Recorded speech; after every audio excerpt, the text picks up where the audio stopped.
اگر کچھ سیکھنا ہو تو خاموش رہنا سیکھو، ورنہ لفظوں کے مطلب تو ہزاروں نکلتے ہیں۔ جس انسان میں ذاتی صفات نہ ہو، وہ اپنے لباس سے لے کر اپنے مکان تک اپنی ہر شے کی تعریف چاہتا ہے۔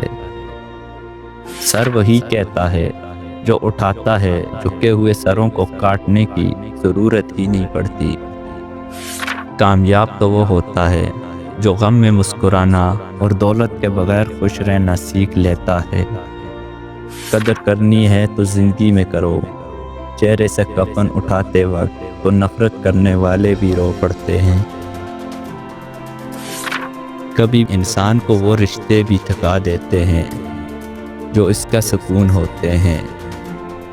دل سے اتر جانے والے لوگ سامنے بھی کھڑے رہیں وہ بھی نظر نہیں آتے۔ گالی کا جواب گالی اور تانے کا جواب تانے سے دینا انا کو تسکین دیتا ہے، لیکن دماغ کو بنجر کر دیتا ہے۔ جب انسان تنہا چلنا سیکھ جاتا ہے تب وہ دنیا کو سمجھ چکا ہوتا ہے۔